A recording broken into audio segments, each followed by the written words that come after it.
우리는 매일매일 이런저런 생각들을 합니다. 저도 어제 생각이 참 많았는데 제가 어제 몇 개의 생각을 하나 다 세봤습니다. 그랬더니 제가 5만 개의 생각을 하더라고요. 왜냐하면 우리가 무슨 생각합니까? 5만 가지 생각을 이거 굉장히 재미있는 건데 전 여러분들이 쓰러질 줄 알았습니다. 그러니까 우리가 하루에도 수십 수백 가지가 아니라 5만 가지 생각을 하는데, 근데 그 생각들의 대부분이 이제 근심, 걱정입니다. 어떻게 해야 되나, 이렇게 해야 되나, 저렇게 해야 되나. 근데 대부분의 그 어른들의 그 근심은 뭐냐면 특별히 자녀들을 향한 근심 걱정이 굉장히 많이 있습니다. 그럼 어떤 근심을 할까요? 자녀들을 향해서 애들이 어린이집이나 유치원 다니면 오늘 잘 놀려나, 또 애들을 막 핥히고 싸우는 거는 아닌가, 또 엄마 없는 데서 밥은 잘 먹나, 그런 근심 걱정을 합니다. 또 아이가 이제 초등학교 학교를 다니기 시작하면 선생님께 혼나지는 않나, 친구들이랑 사이 좋게 지내나, 또 공부나 또 성적, 또 이런 것 때문에 우리가 근심 걱정을 합니다. 또 직업을 가져야 될 때가 되면 어떤 직업을 가지려나, 또 직장을 구하면 직장 생활, 사회생활 무탈하게 잘하나, 또 그거 근심 걱정을 하죠. 또 결혼을 놔두면 어떤 사람을 만나려나, 또 결혼을 하고 나면 안 싸우고 잘 지내려나. 그러니까 우리가 자녀가 있으면, 또 인생을 살아가면 이 수많은 근심 걱정이 우리를 떠날 길이 없습니다. 물론 당연히 우리가 사람이기 때문에 근심을 하게 되겠죠. 그러나 이 근심 걱정이 지나치면 행복할 틈이 하나도 없습니다. 우리가 살면서 계속 힘든 건 아니잖아요. 순간순간 하나님께서 주시는 은혜와 축복과 행복이 있습니다. 그런데 근심이 너무 크고 근심이 그 은혜를 압도해 버리면 행복할 틈이 하나도 없는 것입니다. 그런데 우리가 근심도 있지만 얼마나 감사하고 또 좋은 일이 많은가 생각을 해보십시오. 아까 장로님이 기도해 주실 때 우리가 6.25 사변이 있었습니다. 정말 이 나라가 완전히 폐허가 되고 모든 것이 다 사라지고 말았습니다. 그때 얼마나 고통스럽고 힘들었습니까?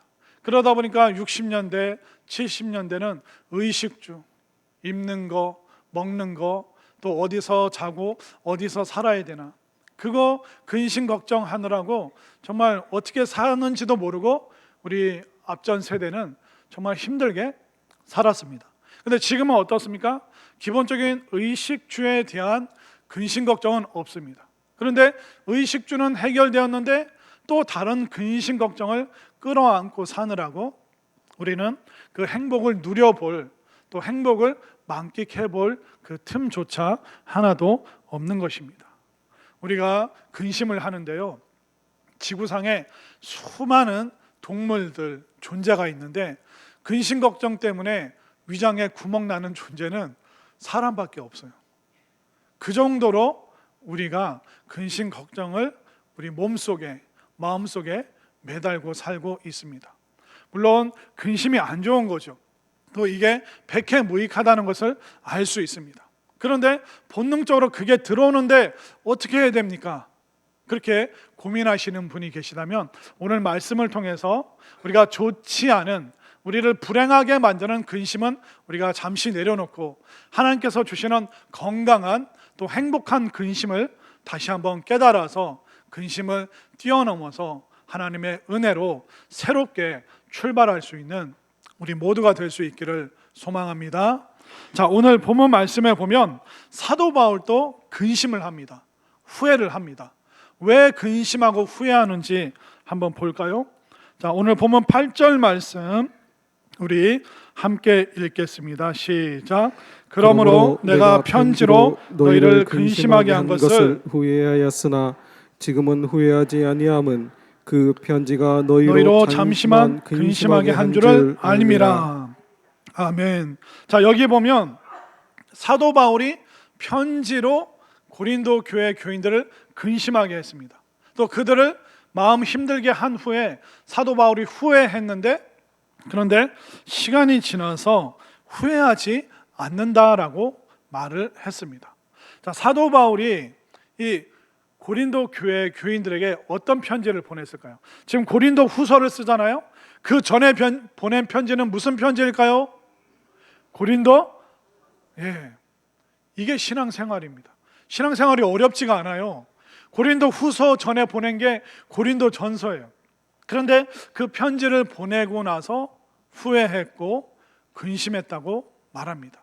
그런데 이 고린도 전서의 내용은 책망과 또 그들을 어떤 징계하는 그런 내용들이 꽤 많습니다. 그런데 사도 바울이 왜 고린도 교인들을 책망하고 또 꾸짖고 훈계할 수밖에 없었는가?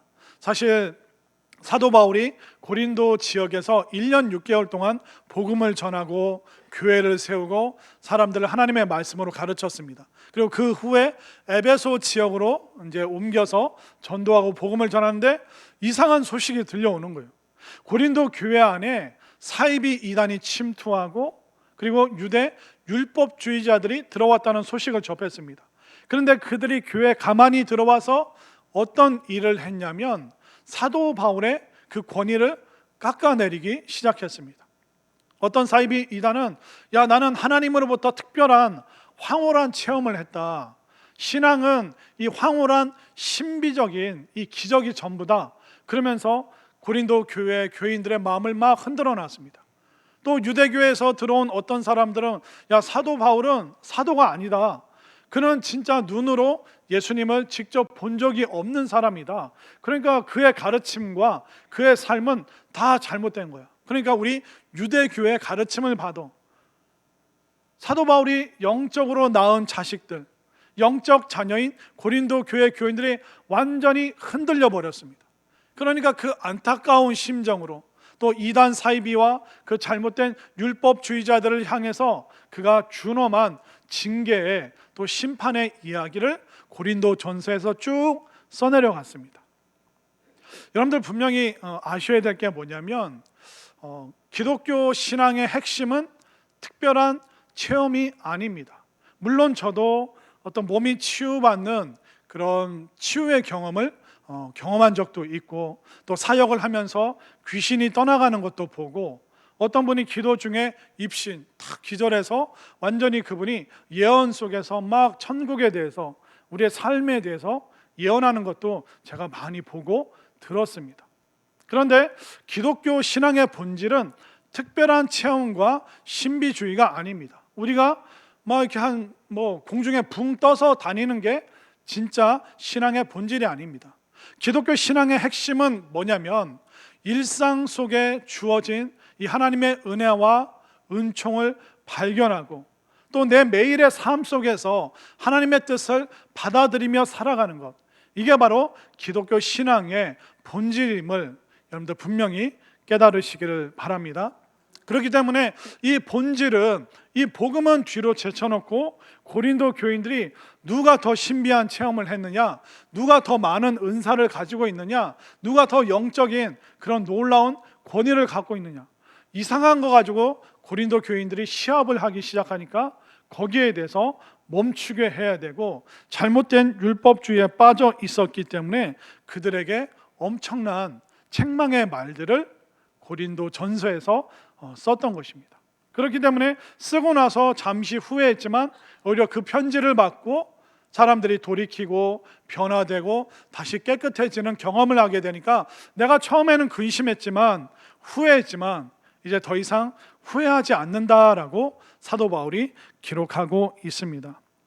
우리가 살다 보면 책망받는 거, 혼나는 거, 이게 그렇게 사실 달갑지는 않습니다. 유쾌한 것은 아니죠. 그런데 그 책망이 사랑으로 우리에게 온다면 그것은 우리가 받아야 되는 것입니다. 그 책망의 진리가 사랑에 감싸 있지 않잖아요. 사랑이 없는 진리는 우리를 다 정죄하는 것입니다. 그러나 그 진리가 사랑에 담겨서 온다면 우리를 변화시켜 주는 책망이 되는 것이죠. 또 때로는 우리가 사람을 사랑하기 때문에 책망하지 말자, 혼내지 말자 하는데 진리가 없는 사랑은 그 사람을 교만하게 만들고 그 사람을 타락하게 만들고 그 사람이 회개할 수 있는 기회를 박탈해 버리는 것입니다. 한번 예를 들어 생각해 보십시오. 자녀가 있는데 이 아이가 자꾸 남의 물건에 손을 댑니다. 안 좋은 습관이 들었습니다. 그런데 이 아이를 사랑하니까 책망하지 않습니다. 훈계하지 않습니다. 그러면 어떻게 될까요? 이 아이의 인생이 점점 더 심각해질 수밖에 없는 것입니다. 그 아이를 사랑한다면 어떻게 해야 될까요? 진리로 준엄한 책망. 그 사랑 속에서 그 아이를 책망할 때 그 아이가 그 책망을 달게 듣고 또 변화되고 새 사람이 될 수 있는 것이죠. 그렇기 때문에 혼낼 때는 근심과 후회가 있지만 그것이 그 사람을 변화시키는 사랑과 진리라면 그것을 우리가 달게 받아들이고 또 사랑과 진리 가운데 우리가 참된 그 은혜의 신앙생활을 할 수 있음을 분명히 믿으시기를 바랍니다. 그렇기 때문에 고린도 교회 교인들은 고린도 전서를 받았을 때 너무 힘들었습니다. 그러나 그 말씀을 달게 그들이 받아들이고 나서 그들이 이제 그리스도의 향기가 되고 그리스도의 사람이 되고 또 그리스도의 새로운 새 사람이 되는 그 놀라운 경험을 했다는 것을 고린도 후서가 다 기록하고 있습니다. 여러분들도 간혹 예배 드리면서 또 때로는 말씀 들으면서 저 말씀이 나에게 책망으로 나를 훈계하는 혼내는 말씀으로 들린다 할지라도 그것이 바로 사랑으로 여러분들에게 전달되고 있기 때문에 근심과 고통에 있는 것이 아니라 그 말씀을 달게 받아들일 수 있는 우리 모두가 될 수 있기를 간절히 소망합니다. 그리고 그 다음에 사도 바울은 이 근심과 걱정에 대해서 구별하라고 말하고 있습니다. 근심이라고 해서 다 똑같은 근심이 아니라고 설명하는데요. 자, 오늘 본문 10절 말씀을 한번 볼까요?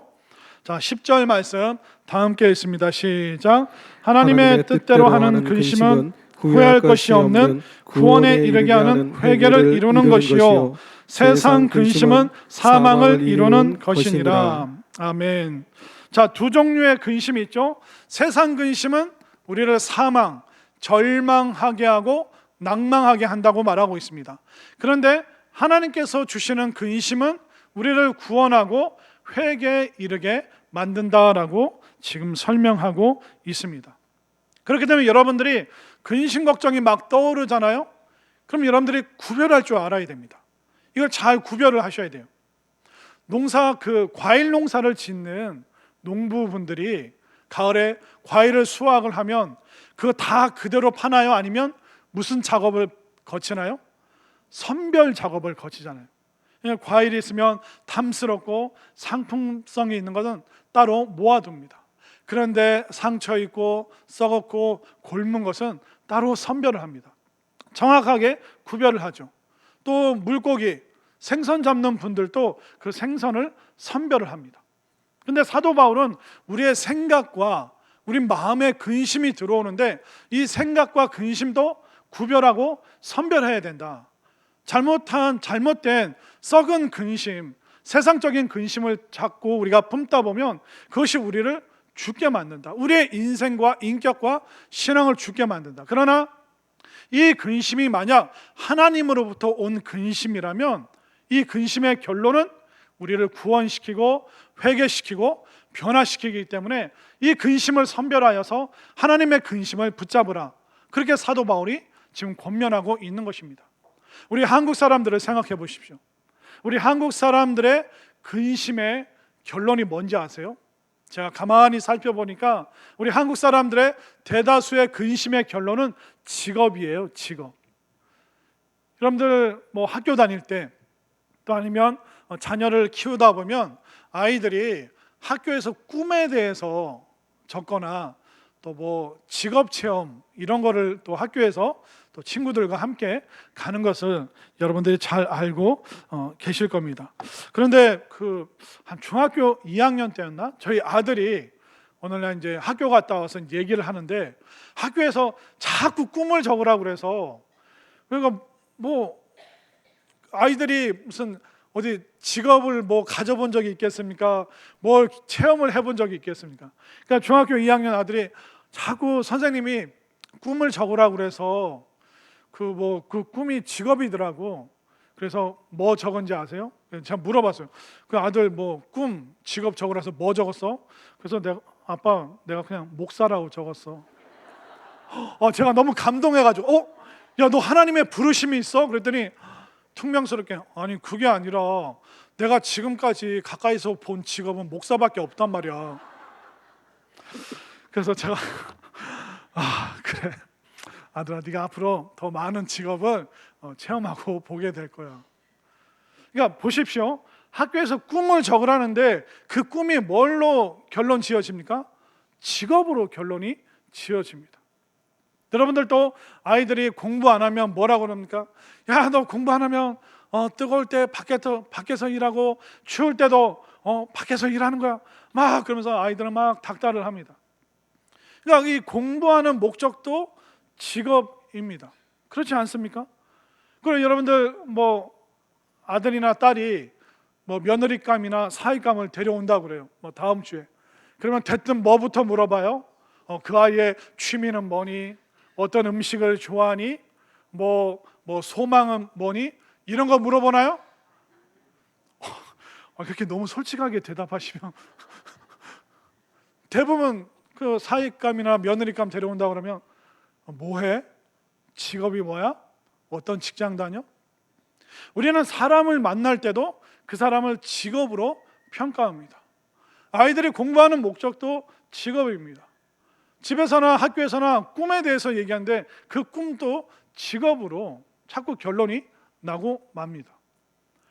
그런데 제가 그 미국에서 대학원 공부할 때 좀 늦지막히 한 40, 50대 때 이제 신학 공부를 하러 오시는 미국 백인들이 의외로 많이 있습니다.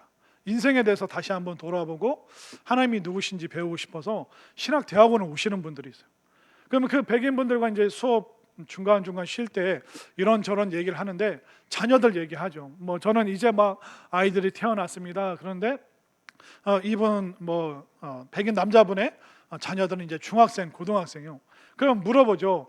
그 아이들을 어떻게 키우길 원하세요?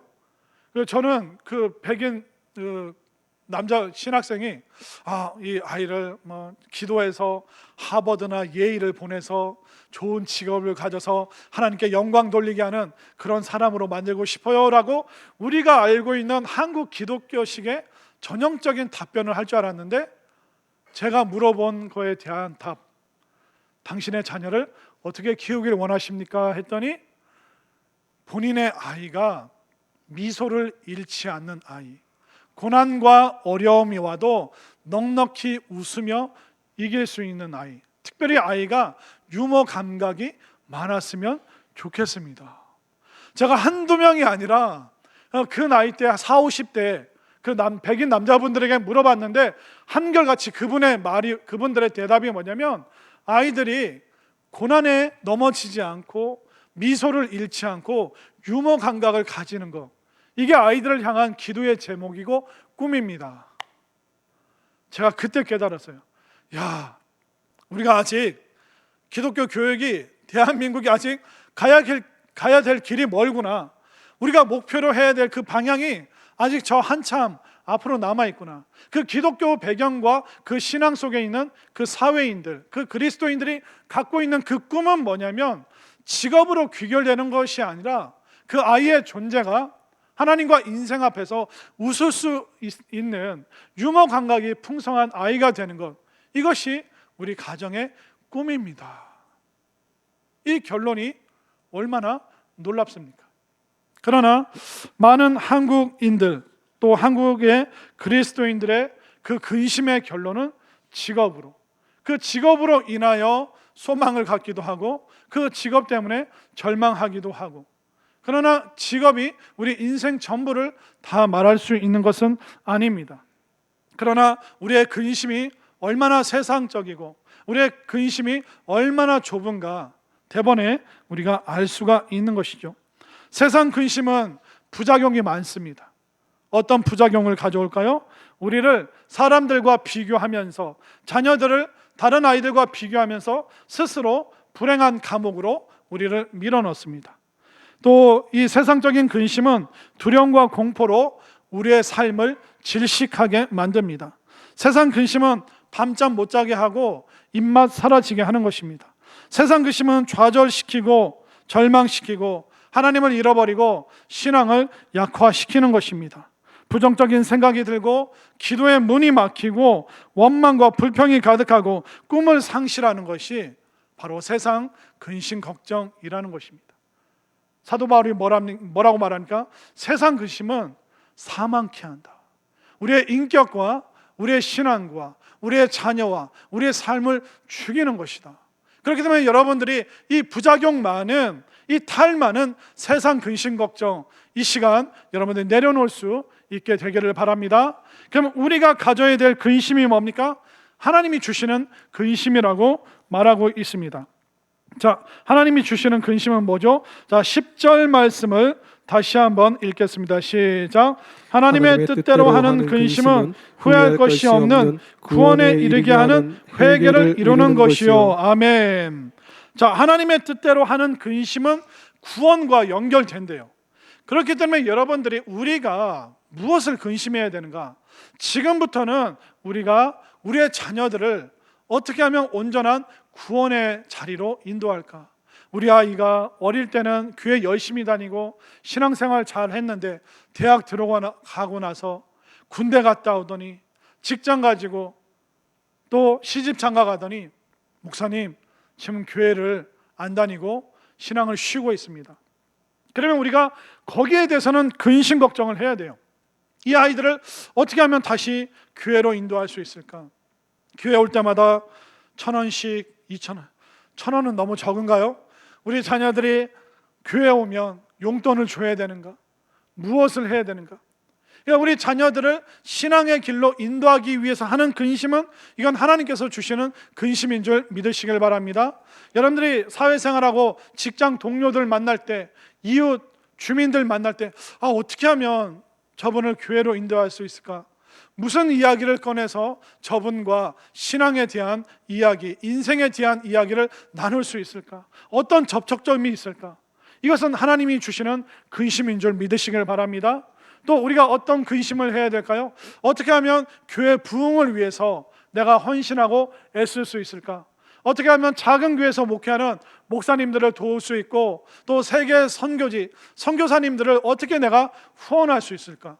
이런 모든 근심은 우리를 구원하게 하고 우리를 바르게 만들고 회개하게 만드는 정말 우리를 살려주는 행복한 근심인 줄 믿으시기를 바랍니다. 결국 하나님의 근심은 우리에게 능력을 주는 줄 믿으시기를 바랍니다. 하나님의 근심은 여러분들을 믿음의 대장부로 만듭니다.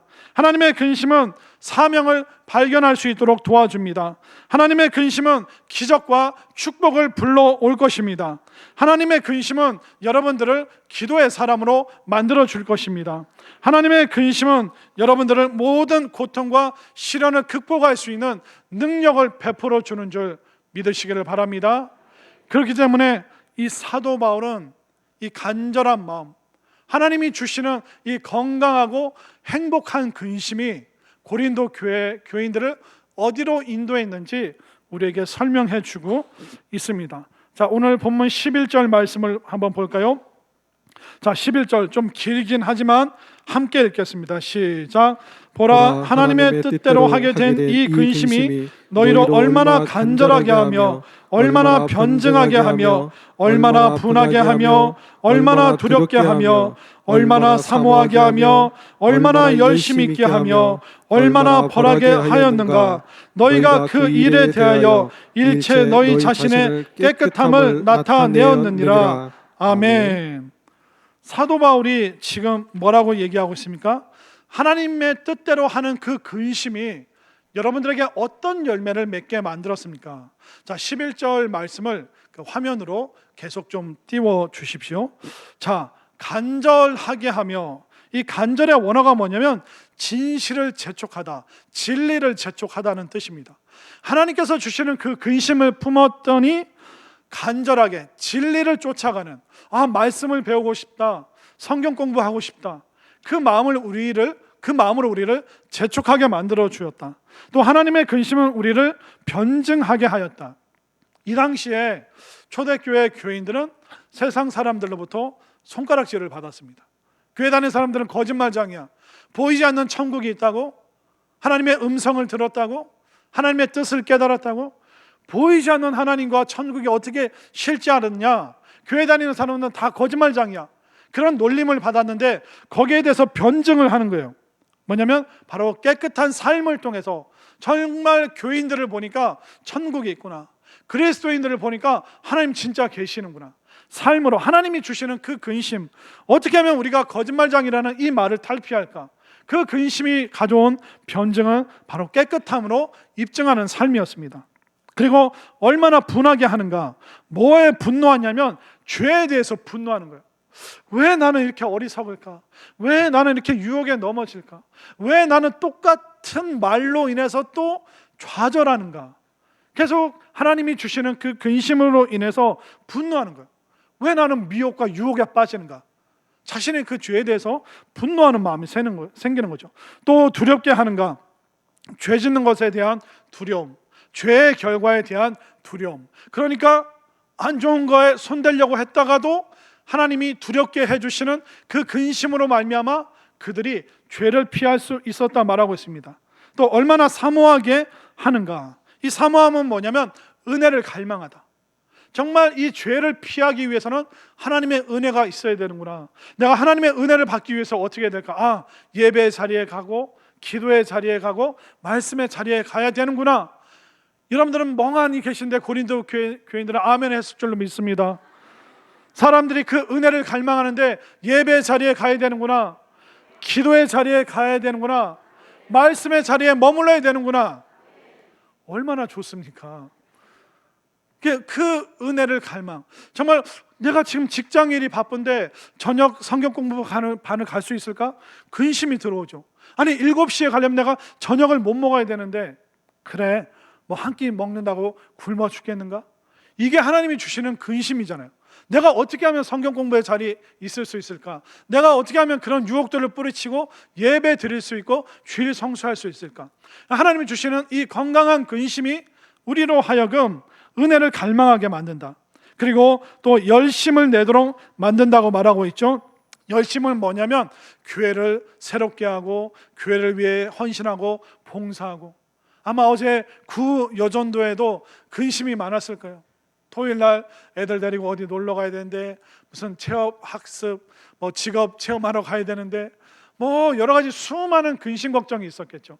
그러나 하나님께서 주시는 근심, 이번에 우리 구여전대가 수제청을 다 팔아야 된다, 어떻게 하면 팔 수 있을까? 그 근심의 결론이 뭘까요? 다 함께 모여서 열심으로 우리가 충성하자. 그 열심으로 말미암아 그들이 고린도 교회뿐만 아니라 오늘날도 정말 하나님께서 주시는 그 건강한 근심으로 아름다운 열매를 맺을 수 있음을 믿으시길 바랍니다. 그럼 마지막 그 11절의 표현이 뭐냐면 벌하게 하는가. 하나님이 주시는 그 근심의 마지막이 뭐냐면 벌하는 거. 교회를 무너뜨리려고 하는 이단 사이비, 이상한 신비주의를 들고 오는 사람, 말도 안 되는 것으로 교역자와 교회를 흔드는 사람들, 이들을 어떻게 징계하고 책망할 것인가? 그들이 무너지지 않도록 어느 정도 수위의 치리를 해야 되는가? 혼내야 되는가? 그럼 누가 가서 이 말을 하고 누가 어떤 내용으로 혼낼 것인가? 이게 하나님께서 주시는 근심이라는 겁니다. 그런데 그 하나님께서 주시는 그 건강한 근심으로 올바르게 그들을 벌하고 책망함으로 말미암아 고린도 교회가 고린도 전서와는 다른 고린도 후서의 새로운 교회가 되었음을 우리가 알 수 있는 것입니다. 여러분들은 어떻게 하시겠습니까? 지금 우리가 해야 되는 것은 선별 작업이에요. 이 잘못된 이 세상 근심 걱정, 우리를 좌절하게 하고 자녀들을 비교시키면서 또 나를 남들과 화려한 사람들과 비교하면서 절망케 하고 사망케 하는 세상 근심, 이 시간 여러분들 과감하게 끊어내고 내려놓고 버릴 수 있게 되길 바랍니다. 그러니까 선별의 결단을 통하여 하나님께서 주시는 근심, 어떻게 하면 내가 축복의 예배의 자리에 갈 수 있을까? 어떻게 하면 그 믿음이 약해진 우리 자녀들을 믿음 강한 자리로 인도할 수 있을까? 어떻게 하면 세계 선교와 또 작은 교회를 내가 후원할 수 있을까? 정말 이게 우리 한 사람 한 사람뿐만 아니라 우리 성산교회 믿음의 사람들의 근심이 되어서 하나님께서 주신 정말 아름다운 열매를 맺을 수 있는 그런 신앙이 될 수 있기를 바랍니다. 결국 우리가 어차피 근심해야 되잖아요. 이런저런 생각 가지고 걱정을 많이 해야 됩니다. 그럼 이왕 할 근심, 우리를 행복하게 하고 또 누군가를 구원시키고 또 교회를 세우는 이 일을 위해서 여러분들이 정말 아름다운 하나님께서 주시는 그 건강한 근심, 걱정으로 말미암아 정말 새로운 신앙을 경험하고 정말 그 부작용 투성인 세상 근심 내려놓고 다시 한번 새롭게 정말 하나님 앞에서 멋진 신앙생활을 할 수 있는 우리 모두가 될 수 있기를 간절히 소망합니다.